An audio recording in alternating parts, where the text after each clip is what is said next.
अस्सलाम वालेकुम, good evening. Public opinion के साथ मैं हूं सहरिश सलीम। व्यूअर्स, बजट के सम्राट आवाम तक पहुंचना शुरू हो गए हैं। 1 जुलाई से हर चीज़ की कीमतों में डबल से भी ज़्यादा इजाफा हो चुका है। रिटेल मार्केट में मुख्तलिफ दालों की कीमत की बात करें तो सिर्फ 30 से 70 रुपये फ़ी किलो का इजाफा हुआ है। आज बिजली की बुनियादी फी यूनिट कीमत में भी 7 रुपये 12 पैसे का इजाफा किया गया है, जिसकी मंजूरी ठंडे कमरे में बैठे काबीना अरकान ने अपने लिए अरबों की मरात मंजूर करवाने के बाद बहुत आराम से दी है। इन काबीना अरकान को शायद अवामी मुश्किलात का ज़रा बराबर भी अदराक नहीं है कि ये महंगे बिल गरीब अवाम कहाँ से पे करेंगे। इनको फिक्र है तो खुद की, ब्यूरोक्रेट्स और रिटायर्ड अफसरान को नवाजने या फिर उनको संवारने की। इससे भी अहम यह है कि हुकूमती अरकान असम्बली की मरात बढ़ाने का बिल मंजूर करवाया। असम्बली सेक्रेटरीट ने मुलाजमीन की तनख्वाहें दुगनी की हैं। सरकारी अफसरान के दफातर की आराइश पर करोड़ों लगाने की मंजूरी भी दी गई है। इन्हीं सहूलत याफ्ता अफसरान को iPhone 15 Pro Max लेकर दिया जा रहा है। इनकी रहायश गाहें तामीर की जा रही हैं, लेकिन अवाम को बिजली के जालिमाना बिल भिजवाए जा रहे हैं। इनके लिए पेट्रोल की कीमत बढ़ा रहे हैं। अगर मीडिया तनकीद करता है तो उसे प्रोपेगेंडा करार दिया जाता है। असल में प्रोपेगेंडा और जाली मुहिम तो वो थी जो इन्हीं हुक्मरानों ने इंतखाबात से कबल अपनाई। हुकूमती जमातों ने अवाम को लुभाने के लिए किन चमकदार नारों और ऐलानात का सहारा लिया, जरा आप भी सुनिए। 200 यूनिट से नीचे जितने लोग हैं उनको मुफ्त बिजली मिला करेंगे। ये बिलावल भुट्टो का वादा है कि 300 यूनिट बिजली मुफ्त हो गए। थप्पे पे थप्पा तो तीर पे थप्पा। आपके जोश के घर में 300 यूनिट तक का बिल आता है बिजली का, उसका सारे का सारा खर्चा हुकूमत उठाएगी। 1 रुपया भी नहीं देगा गरीब आदमी। 100 यूनिट बिजली स्मार्ट ग्रिड के लिए आज से बिजली मुफ्त को बिजली का बिल भी अदा करना पड़ेगा। आपने देखा कि ये हुकूमती नुमाइंदे किस तरह से इंतखाबात से पहले आकर दावे करते हैं, नारे लगाते हैं, लेकिन इसके बाद ये मुकम्मल तौर पर बदल जाते हैं।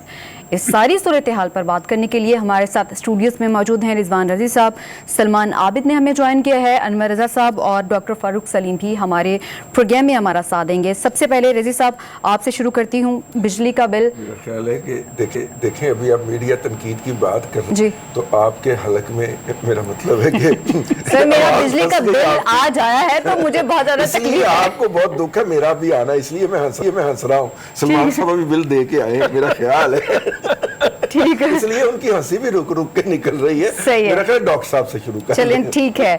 डॉक्टर साहब, बिजली के इतने तकलीफ दह बिल सामने आए हैं, बजट के बाद तो काया ही पलट गई है। 7 रुपये 12 पैसे का जो इजाफा किया जा रहा है, जबकि एडजस्टमेंट और दीगर टैक्सेस मिलाकर फी यूनिट बिजली का ज़्यादा से ज़्यादा टैरिफ 65 रुपये तक चला जाएगा। क्या कहेंगे आप इस पर? किस तरह से गुजारा करेगी ये पाकिस्तानी अवाम? जी, इसमें कोई शक नहीं कि गुजारा करना मुश्किल से मुश्किल तरीन होता चला जा रहा है, लेकिन 2 हक़ाइक़ सामने रख लीजिए। ये जो 60 रुपए की बिजली का फी यूनिट है, ये हम पिछले कोई 122 दिनों में नहीं पहुंचे हैं। 122 दिन में इसलिए कह रहा हूं कि आज नई हुकूमत को आए हुए 122 दिन हो गए हैं। ठीक, अगर याद करें तो 2008 में जब जनरल मुशर्रफ साहब जा रहे थे तो वो 8 रुपए का एक यूनिट छोड़ के जा रहे थे। तो ये 8 रुपए से 50, 55, 60 रुपए का जो सफर है, इसको 16 साल लगे। तो ये कह देना कि ये बजट के नतीजे में ये सब कुछ हुआ है, वो हकीकत के बरक्स है।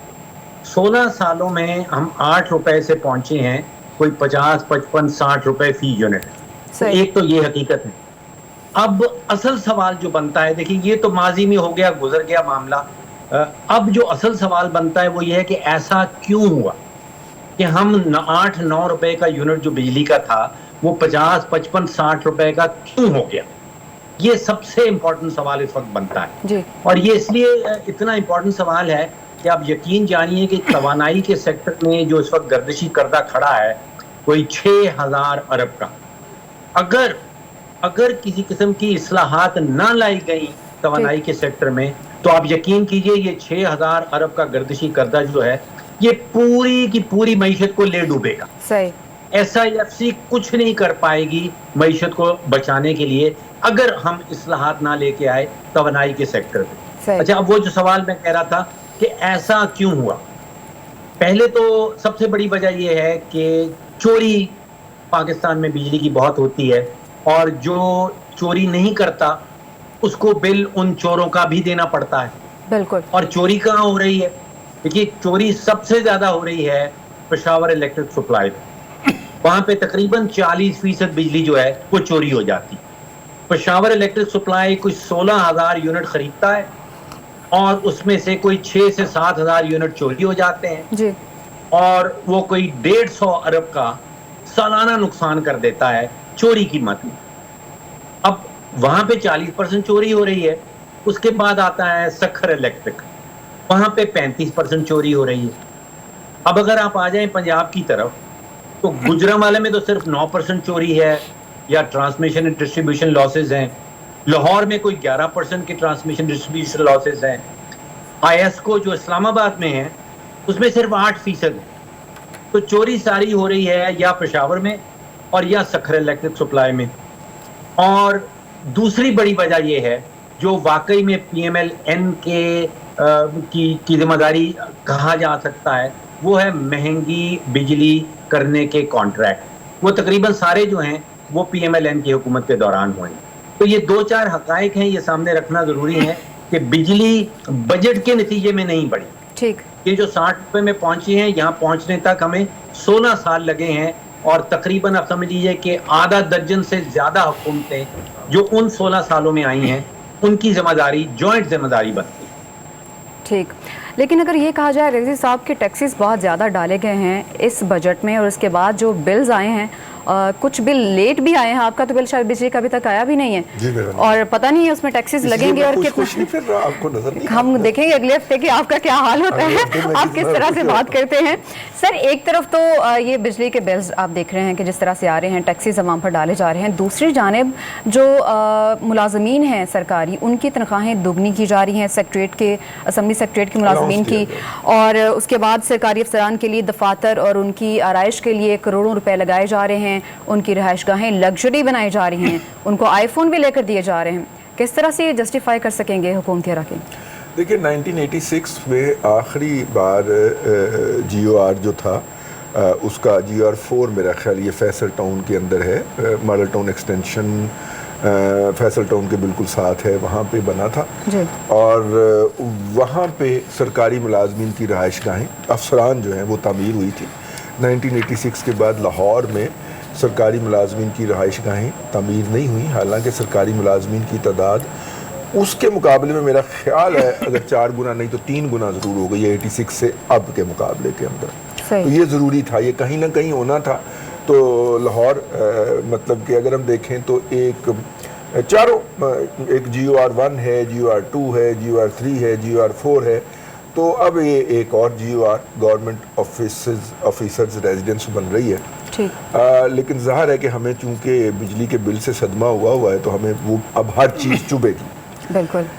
ڈاکٹر صاحب نے فرمایا کہ 8 روپے کا یونٹ چھوڑ کے گئے تھے. مجھے یاد ہے جنرل ذوالفقار صاحب نے آئی پی پی سے نیگوسیشن کی تھی اور 0.5 سینٹ پر یونٹ بجلی کا ریٹ کم کروایا تھا.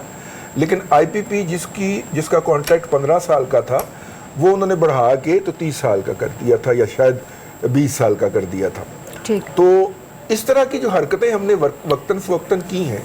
اور پھر دوسری بات یہ ہے کہ یہ جو پرانی ٹیکنالوجی والے آئی پی پیز تھے جن کو گیس فراہم کرنے کا بھی کانٹریکٹ تھا اور وہ کانٹریکٹ جو تھے وہ 2012 میں 15 میں 17 میں ختم ہو گئے تھے، ان کانٹریکٹس کو رینیو کر دیا گیا. مطلب 15 والے کا کانٹریکٹ ختم ہو گیا تھا، جان چھوٹ گئی تو اس کو آگے 21 کے اندر ہم نے دوبارہ رینیو کر دیا. بھئی کیوں؟ اب دیکھیں نا، کیپکو ہے، آپ کو ہے، یہ سارے ادارے وہ ہیں جن کے پہلے والے اوریجنل کانٹریکٹ ختم ہو چکے تھے، ختم ہو گئے، جان چھڈو گئے. ٹھیک ہے، وہ پرانی ٹیکنالوجی پہ بیٹھے ہوئے تھے لیکن ان کو ہم نے جوڑے رکھا. اب نئے بھی جیسے ڈاکٹر صاحب نے فرمایا کہ ایگریمنٹ کر لیے اور پرانے جو ایکسپائر ہوئے تھے ان کو بھی کنٹینیو کر لیا تو وہ ملٹی پلائیڈ امپیکٹ پڑ گیا ہے. لیکن پہلی بات تو یہ ہے کہ یہ اس موسم کا پہلا بل ہے. ابھی اس طرح کے 2 یا 3 بل آپ کو اور بھگتنے ہیں. اور یہ بھی بات ہے کہ یہ کوئی 1 سال نہیں ہے، اگلے کم از کم 3 سال تک یہی معاملہ چلنا ہے. اور اگلے 2 سال کے بعد جو ہے وہ کچھ ایسے پروجیکٹ جن کے کانٹریکٹ ایکسپائر ہو رہے ہیں اور ہم دعا کریں کہ ان کو پھر کوئی نہ کوئی اپنے مفاد کے لیے ہڈن یا آبویس مفاد جو بھی اس کا ہو اس کے لیے اس کو رینیو نہ کر دیں. बिजली की कीमत जो है, इस बिजली की कीमत के ऊपर पाकिस्तान के अंदर रहना मुश्किल है। कुछ आके आप कहें कि यहाँ पे कुछ सनत लगे और उस सनत से आप एक्सपोर्टेबल सरप्लस जनरेट करें और अपना बैलेंस ऑफ पेमेंट ठीक करें। SIFC अगर बनी है तो और वो पाकिस्तान को इकोनॉमिकली स्टेबल करना चाहती है तो SIFC का 1 पॉइंट एजेंडा होना चाहिए कि बिजली की कीमतों को उन्होंने कैसे नीचे लाना है। सही। सलमान आबिद साहब, अगर देखा जाए तो जो लग्जरी घरों की हम बात करें हैं, ये तो निगरान हुकूमत की जानिब से 2021 के जो अफसरान हैं उनके लिए ये मंसूबा शुरू किया गया था और ये बताया जा रहा है कि ये मंसूबा उस वक्त वज़ीर-ए-आज़म शहबाज शरीफ की जानिब से ये इख्तियारात उनको सौंपे गए थे कि वो अपने जायज़ इख्तियारात से बढ़कर इस तरह के मंसूबे ला सकते हैं, लेकिन अभी जो रिहाइश गाहें बनाई जा रही हैं ये सारा मलबा निगरान हुकूमत पर डाला जा रहा है। लेकिन जब आप आम लोगों से टैक्स मांगते हैं तो इसलिए टैक्स मांगते हैं कि आप उसके एवज लोगों को रिलीफ देंगे जी। यहाँ मसला ये है कि लोगों से टैक्स वसूल करके, और वो भी इनडायरेक्ट टैक्सेस यानी जबरी बुनियादों पर टैक्स वसूल करके, आप एक मरात याफ्ता तबका, ताकतवर तबके को आप ये चीज़ें नवाजते हैं। अब आपने कहा जी निगरान हुकूमत, आज वजीर दाखिला कौन है, आज बलूचिस्तान के वजीर आला कौन है, ये भी तमाशा हमने देख लिया ना। तो इसलिए ये निगरान हो या आज की हुकूमत हो या प्रीवियस उससे हुकूमत हो, उससे भी पीछे चले जाएं, डॉक्टर फरूख सलीम साहब ने बिल्कुल ठीक कहा है। ये हमारा एक ट्रेंड चला आ रहा है हुकूमतों का कि उन्होंने बोझ डालना है आम आदमी पर, अपने लिए मराद रखनी है। अब आप बताइए जरा, ईवान वजीर आजम के खर्चा, ईवान सदर का खर्चा जो बड़ा है, क्या इसकी जस्टिफिकेशन है? वहां पर भी मुलाजमीन बढ़ गए होंगे, वहां पर भी बहुत ज्यादा अखराजात जो है वो जस्टिफाई होंगे। यानी आप उनके मराद देखें, टेलीफोन के बिलों को देखें, पेट्रोल को देखें, जहाजों के किराए को देखें, हर जगह पर इस रूलिंग एलीट तबके ने अपने आप को नवाजा है और आम आदमी पे बोझ डाला है और तनख्वाहदार तबके के ऊपर बोझ डाला है। एक बात मेरी सुनिएगा, ये जो हमारे वजीर दाखिला है ये तो लॉ एंड ऑर्डर के लिए नहीं होते, ये सड़कें बनवाते फिर रहे हैं, बिल्डिंगें बनवाते फिर रहे हैं, वो कहीं ना कहीं आपको कहानी उन्होंने राना सनाउल्लाह साहब ने कहा नहीं, शुक्र करें वो वजीर आजम नहीं बने। अगर वो बनने के लिए तैयार होते तो हमारे पास क्या चॉइस थी? वो छोड़े इस बहस को। बहस ये है कि जो बुनियादी सवाल है कि पाकिस्तान में आपने आम आदमी को छोड़े, यहाँ जो मिडिल क्लास है, वाइट कॉलर है, उसको आपने कहाँ जाके धकेल दिया है। और आप मुझे बताइए, इंडस्ट्री आपकी नहीं चल रही, नई सनतें आप नहीं लगा रहे, बाहर से पैसे का जो लॉलीपॉप दिया था वो भी सामने नहीं आ पा रहा। अब आप चलाएंगे कैसे? सिर्फ टैक्सों के जरिए, फिर पेट्रोल की कीमतें बढ़ाएंगे, फिर आप जो है बिजली की कीमतें बढ़ाएंगे। यानी कितनी दफा बिजली की कीमतें बढ़ाएंगे आप मुझे बताइए, और कितनी दफा पेट्रोल की कीमतें बढ़ाएंगे, और कितनी दफा आप लोगों पर बोझ डालेंगे इनडायरेक्ट तरीके से। अब आप तनख्वाहदार तबके के ऊपर तनख्वाह बढ़ाते हैं, साथ टैक्स बढ़ा देते हैं। और अब ये देखिए, सबने कहा था कि जुलाई अगस्त आएगा तो लोगों को पता चल जाएगा कि जब ये सारे टैक्स लगेंगे, इसके नतीजे में जैसे आपने कहा दालों के रेट बढ़ गए, दूध का रेट बढ़ गया, आटे का रेट बढ़ गया, हर चीज के अंदर इजाफा होगा। इसलिए मसला ये है कि जब तक हुक्मरान जो है या तो वो ये बोझ उठाए ना अपने ऊपर भी डाले ना। ये सारा बोझ आप आम आदमी पे क्यों डाला जा रहा है? ये सारा बोझ रूलिंग एलीट खुद क्यों नहीं उठाने के लिए तैयार? और जिस वक्त आप एक गैर मामूली सूरत हाल से दो चार होते हैं, इकॉनमी आपकी काम नहीं कर रही होती, आपके पास पैसे कम नहीं होते, तो आपको तो अपने नॉन डेवलपमेंट एक्सपेंडिचर और गैर जरूरी तरक्याती अखराजात और गैर जरूरी अखराजात को कम करना था ना। वो तो नहीं किया आपने। वो तो अब आप देखिए, एक एक मिनिस्ट्री 5-5 हिस्सों में तकसीम है। आप पाकिस्तान में औरतों का डिपार्टमेंट पकड़े, 6 किस्म के महकमे औरतों के चल रहे हैं। बच्चों का देखें, 4 किस्म के महकमे चल रहे हैं। भाई इस साइज ऑफ गवर्नेंस को कम करें, मिनिस्टरों को कम करें। आपने वो भी नहीं करना। उनकी मराहत है, ब्यूरोक्रेसी उसके अंदर देखिए किस तरह से रोल प्ले कर रही है। और फिर आप देखिए जो ताकतवर तबके हैं उसमें एस्टैब्लिशमेंट के लोग भी हैं, उसमें आपको जुडिशरी के अंदर भी नजर आएंगे, आपको ब्यूरोक्रेसी में भी नजर आएंगे, आपको कारोबारी तबके के लोग भी नजर आएंगे, आपको कुछ मीडिया के बड़े बड़े टाइकॉन भी नजर आएंगे। सब इंजॉय कर रहे हैं, लेकिन नजला किस पे गिर रहा है, बर्बादी किसके ऊपर हो रही है, जुल्म किसके ऊपर ढाया जा रहा है? वो तो या इस मुल्क का आम आदमी है। और उसी से कहा जा रहा है कि तुमने टैक्स देना है, एंजॉय हमने करना है, मराहत हमारी है, तकालीफ आपकी है। तो इसलिए ये निज़ाम जिस तरह से चलाया जा रहा है, इसमें एक जमात का मसला नहीं है। ये बिल्कुल ठीक बात है कि मैं कहूँ सारा गुस्सा आप मुस्लिम लीग नून पे निकालें। माजी की हुकूमतें हों, उससे पहले की हुकूमतें हों, आपने स्ट्रक्चर रिफॉर्म्स नहीं की। अभी डॉक्टर साहब कह रहे थे ना कि जी एक इसको इस्लाहात किए बगैर गुजारा नहीं होगा, मसला हल नहीं होगा। किसने रोका इनको इस्लाहात करने से? क्यों नहीं करते ये इस्लाहात? ये इस्लाहात के नाम पर, मिसाक मईशत के नाम पर और मिसाक जमहूरियत के नाम पर तमाशा लगाते हैं। अब आप मुझे बताइए ना, ये दो जमातें सबसे बड़ी चैंपियन थी मिसाक मईशत की, पीपल्स पार्टी और PMLN। उठा के बजट देख ले, निकल आएगी आपको मिसाक मीशत की कहानी। तो हुआ तो है मिसाक मीशत, वो मिसाक मीशत तो हुआ है। तो सर ये मिसाक मीशत ही तो हुआ है ना कि दो जमातों के अंदर बंदर बांट हो जाए, बाकी सब पे आप जुल्म ढा दें। तो इस तरह से निजाम चलेगा नहीं, आपको जस्टिफाई करना पड़ेगा, ताकतवर लोगों को इसके अंदर अपने आप को कंट्रीब्यूट करना पड़ेगा, उनको पे टैक्स लगाने पड़ेंगे। आम आदमी को जिस हद तक रिलीफ मिल सकता है वो मिलना चाहिए। ये नहीं हो सकता कि आप आम आदमी को दीवार से लगा दें।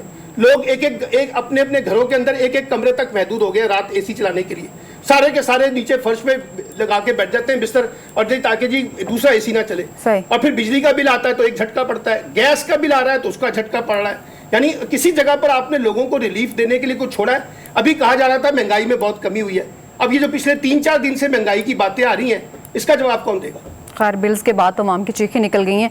अनवर रज़ा साहब, हमने बहुत बार बात की है हुकूमती अखराजात को कम करने के हवाले से, कोई इकदाम फिलहाल सामने नहीं आए हैं। अगर एक छोटी सी चीज़ हमारे सामने आई है जो कहा जाता है, हमें नहीं पता इसमें कितनी सदाकत है या नहीं है, कि यूटिलिटी बिल्स जो हैं वो वज़रा खुद अदा कर रहे हैं। अब इसमें कितनी सच्चाई है ये तो आप हमें इस हवाले से रहनुमाई फरमा सकते हैं हमारी। आपको क्या लगता है कि इससे पहले निगरान दौर से पहले एक PDM हुकूमत भी थी और तब ये दावे किए गए थे कि वो रियासत को बचाएंगे, लेकिन इस तरह नहीं हो सका। निगरान दौरे हुकूमत भी आया, बीच में उनको बहुत सारे मौके भी दिए गए, लेकिन PDM खुद को साबित नहीं कर पाई है। और अभी चलें, जिस तरह से भी वो हुकूमत में आए वो आए तो हैं। अगर डॉक्टर फारूक सलीम की बात करें, उन्होंने कहा कि 122 दिन का मलबा जो है 122 दिन पर नहीं डाला जा सकता, उससे पहले भी बहुत कीमतें बढ़ती रही हैं। आप क्या कहेंगे इस पर? देखिए, ये बात बिल्कुल दुरुस्त है। सबसे पहले आप देखें कि पाकिस्तान मुस्लिम लीग नून जिन्होंने अनजस्टिफाइड एग्रीमेंट्स जो IPPs के साथ किए, वो बुनियाद थी आपके बिजली के जो रेट्स बढ़े हैं। आहिस्ता आहिस्ता फिर जितनी हुकूमतें 2024 तक आई हैं, उन्होंने अपने हिसाब से अपने अखराजात पूरे करने के लिए, गर्दिशी कर्जों की अदायगी के लिए, सूद अदा करने के लिए जो बोझ था वो आवाम पर डाला। इसलिए ये पाकिस्तान मुस्लिम लीग नून से लेकर अब तक की जो हुकूमतें हैं वो तमाम इसकी जिम्मेदार है। लेकिन उसमें अगर आप ज्यादा जिम्मेदारी किसी पर आयद कर सकती हैं तो जिन्होंने IPPs के साथ अनजस्टिफाइड और गैर फितरी ये मुआहदे किए हैं, असल कसूर उनका है। अब आते हैं हम बिलों की अदायगी और जो आपने सवाल किया। देखिए, वुज़रा ने अपने पास से कहाँ से बिल अदा करने हैं। मैं एक बिल देख रहा था अवैस लकारी साहब का, अगर वो ठीक है मेरे पास मौजूद है, मुझे आपको देना चाहिए था ताकि हम स्क्रीन पर अपने नाजरीन को भी दिखा सकते। आप वो बिल हमें जरूर दें, हम अगले प्रोग्राम में जरूर चलाएंगे। जी, 174 रुपए जो है ना उनका बिल आया। तो चलिए, अगर उन्होंने अपनी जेब से भी अदा कर दिया तो कौन सी ऐसी क़यामत आ गई। लेकिन आप देखें कि जिन लोगों ने जो सोलर पर शिफ्ट हुए हैं उनके बिल भी आ रहे हैं। हालांकि सोलर लगाने के बाद बिल जीरो होना चाहिए था, लेकिन हमारे यहाँ ऐसा नहीं हो रहा। उसकी वजह यह है कि हमारी जो भी हुकूमत आती है उन्होंने अपने अखराजात कम नहीं करने होते। 122 दिन गुजर गए, क्या ये बेहतर ना होता वज़ीर आज़म शहबाज शरीफ साहब ऐवान वज़ीर आज़म के और आसिफ अली जरदारी साहब ऐवान सदर के जो अखराजात थे उसमें कटौती करते। ये एक जस्टर था, एक पैगाम था आम आदमी के लिए कि हम भी आपके साथ हैं। अब दूसरी तरफ आते हैं कि ये जितने माफियाज हैं और जितनी बासर लोग हैं, ताकतवर तबकात हैं, सियासी हुकूमतें हैं, इनके अगर बाहर जो इनके पैसे पड़े हुए हैं, अगर वो किसी तरीके से ये आवाम पर मेहरबानी करें, रहम करें, पाकिस्तान के अंदर इन्वेस्ट कर दें, तो फिर तो ये किसी फॉरेन इन्वेस्टर को भी कह सकते हैं कि आप पाकिस्तान में इन्वेस्टमेंट कीजिए, पहली बात। फिर ये जो लोकल इन्वेस्टर यहाँ से पैसे शिफ्ट करके पावर सेक्टर्स में इन्वेस्ट किया तो गया है, जिसकी जो हमें जो इजाफी पैसे देने पड़ते हैं IPPs की मद में, बहुत सारी जगहों पे इन्वेस्ट किया गया। वो इन्वेस्ट नहीं किया गया, वो तो हमारा खून चूसने के लिए किया गया। आप देखिए ना, बिजली के बिल्स देखिए कि टैक्स पर टैक्स लगाया जा रहा है। आप जरा बिल उठा लीजिए, आपकी एक्चुअल प्राइस जो कीमत होगी जो आपने बिजली यूज की है वो 4000, लेट्स सपोज 4 से 6000 रुपए आपने बिजली का बिल आपने एक्चुअली यूज किया, लेकिन उस पर जो टैक्सेस हैं 7 से 8000 वो आ जाते हैं, एक तरफ आ गया। अच्छा, जब बिजली महंगी होती है, पेट्रोल की कीमतें भी आप देखें गाय बगाए महंगी कर दी जाती हैं। मैं आज देख रहा था, आज मैं भी गया बाजार में, तो जो आपका रोजमर्रा का या माहाना आपका आया करता था सामान घर का, यूटिलिटी जो आप लेके आते थे, वो उसमें कम से 10 से 12 हजार रुपए इजाफा हो गया। आप मुझे बताइए कि क्या महंगाई कम हुई है? हरगिज नहीं। लिहाजा हम इस हुकूमत को या इसकी पिछली हुकूमतों को जस्टिफाई नहीं कर सकते, क्योंकि ये लोग आते हैं, आकर अपने इक़्तिदार को दवाम देने के लिए काम करते हैं, अपने जो MNAs MPAs हैं उनके अखराजात बर्दाश्त करते हैं। एक जो कौमी असम्बली का सेशन होता है उस पर करोड़ों रुपए खर्च होते हैं। आप मुझे बताइए कि क्या ये जस्टिफाई किया जा सकता है? आपने बात की कि तामीरात की जा रही हैं, घर बनाए जा रहे हैं, वो चलें एक जुज़ है, उसको एक तरफ रखते हैं, जरूरत भी होगी, लेकिन क्या ये वक्त था कि उनकी रिहाइश गाह पर करोड़ों अरबों रुपए लगा दिए जाते। यही आप अवाम को रिलीफ देने के लिए, महंगाई को कम करने के लिए अगर इकदाम करते तो अवाम ये जस्टिफाई भी करते कि ये हुकूमत हकीकी मायनों में अवामी हुकूमत है और लोगों के मसाइल को कम करने के लिए आई है। डॉक्टर साहब बात करते हैं कि अखराजात कमी के लिए उन्होंने कमेटी बनाई। मैं कल भी बात कर रहा था कि वो कमेटी जरूर बनी, इसको अप्रिशिएट भी करना चाहिए, लेकिन हम उसको तब अप्रिशिएट करेंगे जब उसकी रिकमेंडेशन पर अमल दरामद होगा। अब तक तो मेरा ख्याल रिपोर्ट भी प्राइम मिनिस्टर साहब के पास पहुंच चुकी है, अमल दरामद देखते हैं कब होगा। हम तो चाहते हैं कि अमल दरामद हो, लेकिन नहीं होगा, क्योंकि हमारे यहाँ सिर्फ ऐसी कमेटियां बनाई जाती हैं अवाम को मीडिया की आंखों में धूल झोंकने के लिए। तो हमेशा की तरह इस दफा भी ऐसा किया जा रहा है। लेकिन मैं समझता हूं कि इस हुकूमत को जितना उन्होंने अपनी हुकूमत को दवाम देने के लिए, सियासी टेम्परेचर को कम करने के लिए जोर लगाया, इतना जोर वो महंगाई को भी कम करने के लिए लगाते, क्योंकि वो हर बात तो आप IMF पर डाल देते हैं कि IMF के कहने पर हमने बिजली के रेट्स बढ़ाए हैं, IMF के कहने पर पेट्रोलियम प्राइसेस में इजाफा किया है, आलमी मार्केट में जो आपका पॉइंट मेरे पास आ गया है। वक्त ब्रेक का, वापस आते हैं ब्रेक के बाद, और दौरे पर हैं शहबाज शरीफ और वापस आए हैं, इस पर डिस्कशन करेंगे, साथ रहिएगा। Welcome back. बात करेंगे हम वज़ीर आज़म शहबाज शरीफ के 2 रोज़ा दौरे की। अगर देखा जाए तो ये जब से वज़ीर आज़म शहबाज शरीफ गवर्नमेंट में आए हैं, ये कोई पहला दौरा तो नहीं है, इससे पहले भी वो दौरे पे दौरा करते रहे हैं, लेकिन ये दौरे माशी लिहाज से कितने अहम हैं, इसी पर हम बात करेंगे। रिजवान रज़ी साहब, बातें जो सामने आती हैं कि सरमायाकारी के मुआहदों पर दस्तखत किए गए हैं, MOUs पर दस्तखत किए गए हैं, इतनी सरमायाकारी वो मुल्क दे रहा है, इतनी वो दे रहा है, लेकिन माशी लिहाज से ये दौरे कितने कारगर साबित हो रहे हैं? देखिए, ये शंघाई कोऑपरेशन और का जो फोरम है, चाइना और रशिया जिसके मदारुल महाम है, ये उसके इलाकाई तावन का एक फोरम है। उसके भारत भी मेंबर है, हम भी मेंबर हैं। उसका एक इजलास था जिसके अंदर वो शिरकत के लिए गए हैं जी। और वहाँ पे साइड लाइन पे सदर प्यूटन से मुलाकात हुई है। अगरचे सदर प्यूटन से मुलाकात पाकिस्तान के किसी भी वज़ीर आज़म के लिए कभी अच्छी शगुन साबित नहीं हुई, और एक जो मिल के आए थे वो आजकल अडियाला होते हैं लेकिन फिर भी इनकी मुलाकात हुई है। इन्हें भी आयतल कुर्सी पढ़नी चाहिए बार बार। लेकिन वहाँ पे अब उनसे इकनॉमिक कोऑपरेशन की हमने बात की है। चाइना के साथ भी साइड लाइन पे मुलाकात हुई है, ताजिकिस्तान के साथ मुलाकात हुई है। ये इकनॉमिक कोऑर्डिनेशन कोऑपरेशन का एक फोरम है। तो जो इसमें अहम बात ये है कि इस दफ़ा मोदी साहब ने इसको मिस किया है।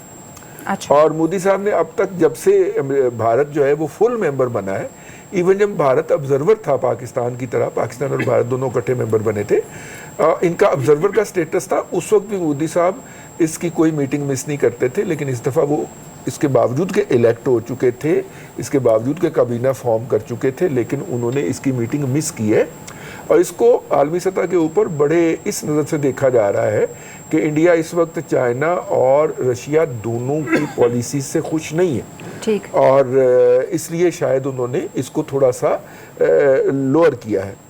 जहाँ तक बात है कि ऐसे फोरम के ऊपर कोई एग्रीमेंट नहीं हुआ, वो होना नहीं होता, क्योंकि एग्रीमेंट आपका 2 तरफा होता है और ये मल्टीलेटरल फोरम्स होते हैं। लेकिन उनके ऊपर जाना, मुल्क की नुमाइंदगी करना टॉप लेवल के ऊपर से, और ख़ास तौर पे जबकि हमें इस वक्त बहुत ज़्यादा दरकार है चापलूसी चाइना की, कि जब तक हमारा IMF के साथ मामला थ्रू नहीं हो जाता तब तक चाइना को राज़ी रखना, और बहुत ज़्यादा राज़ी रखना बहुत ज़रूरी है।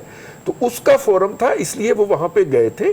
और जो है बड़ा मुख्तसर सा डेलीगेशन लेके गए थे, कोई नहीं बारात लेके गए साथ में, ठीक है। उनके जो सोशल मीडिया के जो है ना लोग, वो भी यहीं से बैठ के रिपोर्टिंग कर रहे थे। तो ये है। बाकी जो 2 तरफा जब आएगा तो फिर उसके ऊपर बात कर लेंगे। सही है। सलमान आबिद साहब, PTM की अगर हम बात करें तो वफाकी वज़रा उस दौर के जब थे, उन्होंने कहा कि 75 से 100 अरब डॉलर की सरमायाकारी जो है वो उसका प्लान किया जा रहा है पाकिस्तान में, लेकिन नज़र तो हमें कहीं भी नहीं आए। वो कहाँ गए अगर आए भी थे तो? असल में हमें सबको अपनी अपनी आंखों का इलाज करवाना चाहिए। अच्छा। क्योंकि नज़र तो उनको आ रहा है ना, हमें थोड़ी नज़र आएगा। सही। और जो लोग रोज़ाना की बुनियाद पर बैठ के दावे करते हैं कि मईशत बहुत अच्छी हो गई है, माशी तरक्की हो गई है, महंगाई में कमी आ गई है, रोज़गार पैदा हो गया है, सऊदी अरब इतने पैसे दे रहा है, चीन इतने पैसे लेके आ रहा है, बाकी ममालिक पैसे लेके आ रहे हैं, तो उनको तो नज़र आ रहा है। अब हमारे यहाँ प्रॉब्लम ये है कि हुक्मरानों की आँख और आवाम की आँख में बड़ा फ़र्क है। जो चीज़ आप हमें दिखाते हैं वो उसके मुकाबले में जो ज़मीनी हक़ाइक़ हैं वो बड़े मुख्तलिफ हैं।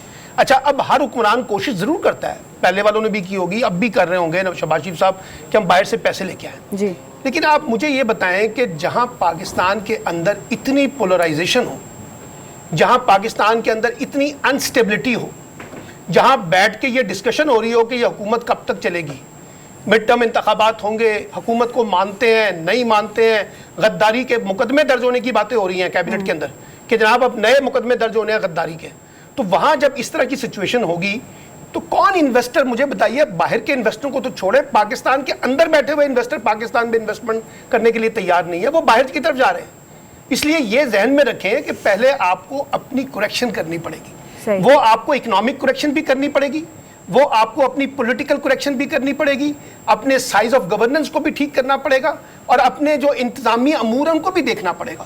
یہ نہیں ہو سکتا کہ ہم پوری قوم کو بیوقوف بنا رہے ہیں اور ساتھ باہر کی دنیا کو بھی بیوقوف بنائیں اور پھر اس کے بعد وہ آ کے ہم پہ انویسٹمنٹ کریں. اب گلوبل دنیا ہے نا, کیا دنیا کو نظر نہیں آ رہا کہ ایوان صدر کا جو خرچہ ہے وہ بڑھ رہا ہے, ایوان وزیر اعظم کے خرچے بڑھ رہے ہیں, یہ جتنے بھی آپ نے انٹرو دیا ہے یہ دنیا دیکھ نہیں رہی, اور ساتھ ساتھ دنیا دیکھ رہی ہے کہ ہم سے پیسے مانگنے آ جاتے ہیں کہ ہمارے حالات بڑے خراب ہیں, آپ ہمیں پیسے دیں.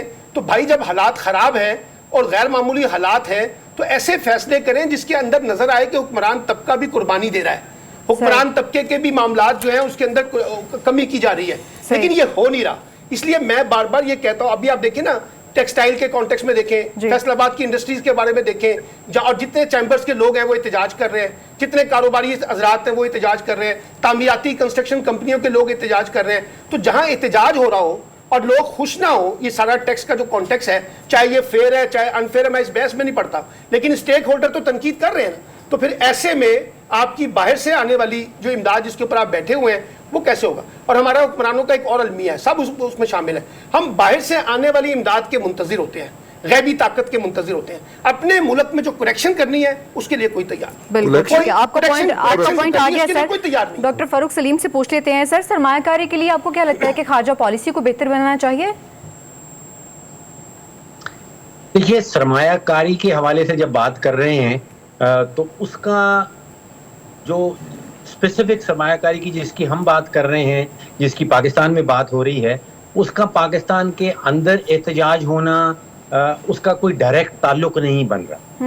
دیکھیے, جو سرمایہ کاری کی بات ہو رہی ہے وہ فیوچر کے حوالے سے ہے, اور فیوچر کے حوالے سے ابھی پہلی چیز تو ذہن میں رکھیے کہ 122 دن ہے, اور 122 دن میں یہ توقع کرنا کہ $50 ارب کیوں نہیں آیا یا $100 ارب کیوں نہیں آیا, میں سمجھتا ہوں کہ وہ مناسب نہیں ہے. دیکھیے, ہونے کیا چلا ہے دنیا کے اندر, 2030 میں تقریباً ساری دنیا جو ہے وہ نو ایمیشنز پہ جا رہی ہے, ایمیشن کنٹرول پہ جا رہی ہے, اور وہاں پہ پھر جو ڈیمانڈ بنتی ہے وہ بنتی ہے سولر پاور کی, وہ بنتی ہے ونڈ پاور کی, وہاں پہ بایو ڈیگریڈیبل بیٹریز ہوں گی, وہاں پہ 5G ہوگا, اور ان ساری چیزوں کا جو بیک بون ہے وہ کاپر ہے. کاپر کے بغیر نہ تو سولر پاور بنتی ہے, کاپر کے بغیر نہ ونڈ پاور بنتی ہے, کاپر کے بغیر نہ بایو ڈیگریڈیبل بیٹریز آئیں گی, کاپر کے بغیر نہ 5G چلے گا. اور جو اسپیسیفک سیکٹر پاکستان کا ہے جس کی ضرورت دنیا بھر میں پڑے گی وہ کاپر ہے. اور صرف ریکارڈ کے اندر جو ہمیں کاپر کے ریزروائرز ہیں, جو وسائل ہیں, وہ کہا جاتا ہے کہ دنیا میں 4 یا 5 بڑے وسائل ہیں. تو دنیا آئے گی پاکستان میں انویسٹ کرنے کے لیے اپنی مجبوری کے تحت. پاکستان کے اندر احتجاج بھی ہوتا رہے گا, پاکستان کے اندر بجلی بھی مہنگی رہے گی, لیکن جب تک دنیا کو کاپر کی اشد ضرورت پڑے گی ان کو پاکستان میں سرمایہ کاری کرنی پڑے گی.